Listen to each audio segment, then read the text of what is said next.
नमस्कार, मैं हूं रंजीत झा।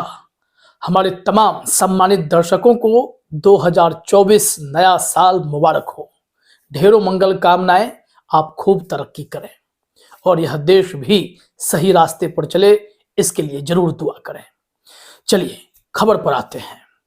2024 में एक मुख्यमंत्री ने तो यह बता दिया कि जब जब कोई संवैधानिक संस्थाएं अपनी मर्यादा पार करेंगी, अपने लेवल से नीचे गिरेंगी, तब तब उनके होश ठिकाने लगाने के लिए कड़े तेवर दिखाने होंगे।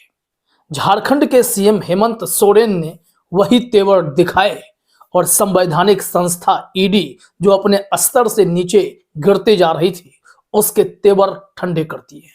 जो ईडी मुख्यमंत्री हेमंत सोरेन को गिरफ्तार करने की योजना बना रही थी, अब वही ईडी एकदम से नरम पड़ गई है, घुटने टेक रखे हैं और मुख्यमंत्री के आगे हाथ जोड़ने वाली स्थिति में खड़ी दिखाई पड़ने लगी है। और नए साल पर तो अभी और खेल बाकी है। खेल यह होगा कि एक मुख्यमंत्री और एक उप मुख्यमंत्री भी इसी कतार में खड़ा है और वो भी ईडी के खिलाफ अपना एक कड़क मूड अपनाए हुए है। तो नए साल में कुछ और भी आपको देखने को मिल सकता है। दरअसल हमने आपको इस संबंध में एक रिपोर्ट दिखाई थी, आपको याद होगा।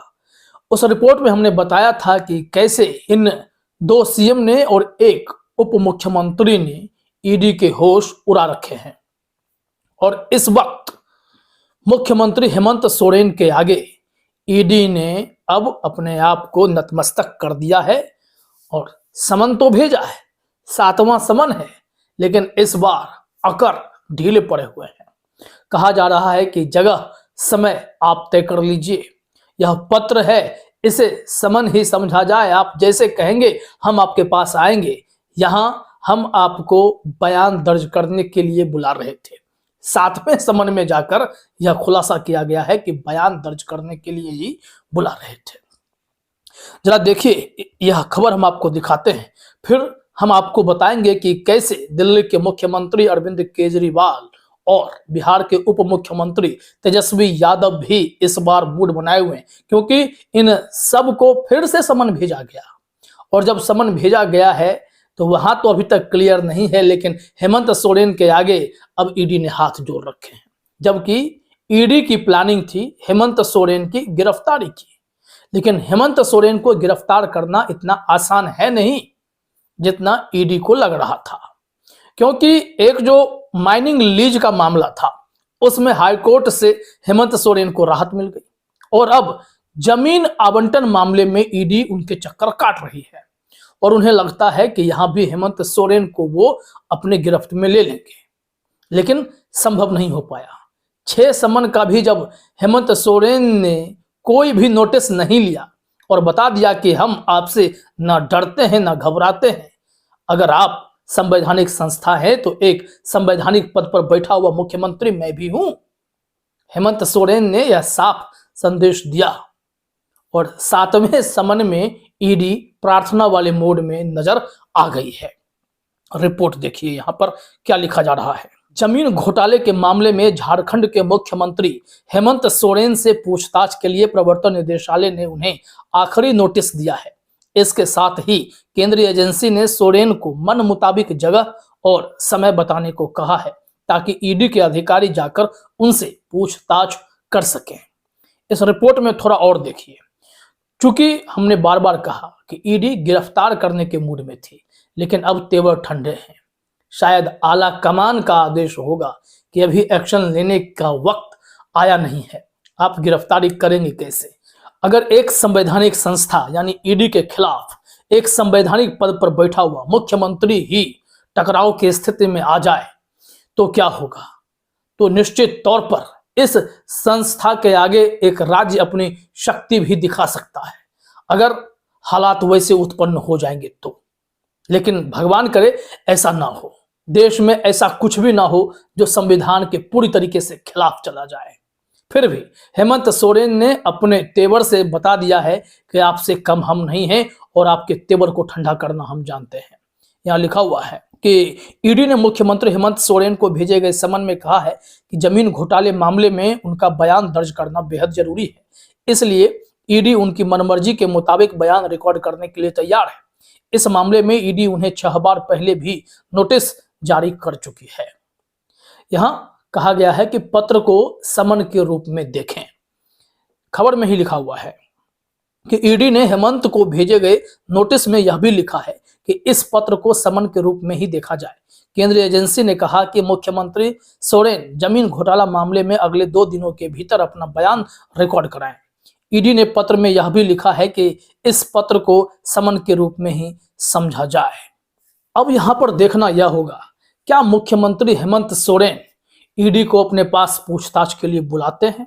क्या ईडी को वक्त देंगे? अगर नहीं देंगे तो यह टकराव और भी आगे बढ़ने वाला है। अब यहां से आइए 2 और चेहरे पर बात कर लेते हैं। अरविंद केजरीवाल विपक्ष सेना से लौट आए हैं और उसके बाद उन्होंने एक सभा को भी संबोधित किया है और वहां पर उन्होंने कहा कि हम लोग इतनी जल्दी पूरे देश के नोटिस में आ गए, हमारे नेताओं को, कार्यकर्ताओं को जेल भेजा जा रहा है। अगर हम अच्छा काम करेंगे तो हमारे खिलाफ ये ऐसी संस्थाएं पीछे पड़ेंगे ही पड़ेंगी, तो जेल जाने के लिए हर किसी को तैयार रहना होगा।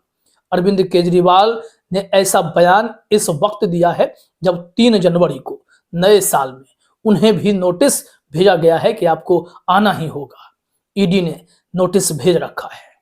लेकिन बड़ी बात यह है कि अरविंद केजरीवाल ने इस समन का अभी तक कोई जवाब नहीं दिया है कि वो इस नोटिस पर हाजिर होंगे या नहीं होंगे। क्या वो भी ईडी से 2-2 हाथ करने की तैयारी में है? जरा देखिए, यहां पर हिंदुस्तान ने लिखा है 3 जनवरी को ईडी के सामने पेशी से पहले हलचल तेज, आपकी बड़ी बैठक, केजरीवाल के नाम से अभियान की भी शुरुआत की जा रही है। देखिए, हिंदुस्तान ने लिखा भी है कि दिल्ली के मुख्यमंत्री और आम आदमी पार्टी के राष्ट्रीय संयोजक अरविंद केजरीवाल विपक्ष सेना से लौट आए हैं। सीएम केजरीवाल के दिल्ली आते ही पार्टी अब एक्शन मोड में आ गई है और पार्टी में हलचल भी बढ़ गई है। यहां बता दें कि दिल्ली के चर्चित आबकारी नीति घोटाले में प्रवर्तन निदेशालय ने सीएम केजरीवाल को समन जारी करते हुए उन्हें पूछताछ के लिए 3 जनवरी को बुलाया है। हालांकि सीएम केजरीवाल इस समन को देखते हुए ईडी के सामने हाजिर होंगे या नहीं, अभी इस पर सस्पेंस बरकरार है। लेकिन उससे पहले आम आदमी पार्टी की राष्ट्रीय कार्यकारिणी और काउंसिल की एक अहम बैठक होनी है। शनिवार को ही आपकी तरफ से जानकारी दे दी गई थी। यह बैठक वीडियो कॉन्फ्रेंसिंग के जरिए हुई है। यानी कि ये जो पूरी तैयारी है, आम आदमी पार्टी दोनों पहलुओं को देख रही है। अगर अरविंद केजरीवाल ईडी के पास जाते हैं तो यह तय है कि ईडी उन्हें गिरफ्तार करने की कोशिश करेगी, जैसा कि अरविंद केजरीवाल ने हिंट दिया है। अगर नहीं जाते हैं तो एक मुख्यमंत्री होने के नाते वो भी हेमंत सोरेन की तरह अपनी ताकत का प्रयोग कर सकते हैं और ईडी को अपने दरवाजे के बाहर ही खड़े रख सकते हैं। अब बात करते हैं बिहार के उप मुख्यमंत्री तेजस्वी यादव की। तेजस्वी यादव को 5 जनवरी को ही बुलाया गया है। हालांकि 6 जनवरी को तेजस्वी यादव देश से बाहर जाने वाले थे, लेकिन अब लग रहा है कि उनका कार्यक्रम स्थगित हुआ है और यहाँ जो खबर है कि 5 जनवरी को भी शायद ही तेजस्वी यादव पूछताछ के लिए आएंगे, क्योंकि उनके तेवर को एक बयान से समझना जरूरी है। उन्होंने पहले ही कह दिया कि मैं कई बार ईडी, सीबीआई, इनकम टैक्स सबके सामने पेश हो चुका हूं, कई बार विधिवत तरीके से बयान दर्ज करा चुका हूं, इसमें कुछ भी नया नहीं है। यानी कि ईडी के नोटिस को वो भी अब हल्के में ले रहे हैं। चलिए आपको दिखाते हैं कि उनका स्टेटमेंट क्या है। मामला तो आप जानते हैं कि रेलवे में नौकरी वाले केस को लेकर तेजस्वी यादव को भी टारगेट किया जा रहा है, जबकि तेजस्वी यादव उस वक्त बच्चे हुआ करते थे। खैर, अब आइए यहाँ पर देखिए क्या बताया गया है तेजस्वी यादव का बयान। बिहार के उप मुख्यमंत्री तेजस्वी यादव ने समन पर कहा, समन में कुछ भी नया नहीं है। इन सभी एजेंसियों ईडी, सीबीआई और आईटी विभाग ने मुझे पहले भी कई बार बुलाया है और मैं हर बार विधिवत पेश हुआ हूं, लेकिन अब ऐसा लगता है कि यह नियमित हो गया है। इस मामले में ईडी ने तेजस्वी यादव से 11 अप्रैल को पूछताछ की थी। लैंड फॉर जॉब केस 2004 से 2009 के बीच का है, जब लालू प्रसाद केंद्रीय रेल मंत्री थे। तो देखा आपने, तेजस्वी यादव के भी तेवर एकदम साफ हैं, वो भी अलग मूड में नजर आ रहे हैं और अरविंद केजरीवाल भी अलग मूड में नजर आ रहे हैं। हेमंत सोरेन ने तो ईडी को पानी पिलाकर रख दिया। ईडी अब एकदम से हाथ जोड़ने वाली स्थिति में है कि एक बार आप बयान तो दर्ज करवा लीजिए। लेकिन यह नौबत क्यों आई? देश में संवैधानिक हितों के टकराव की स्थिति क्यों आ रही है?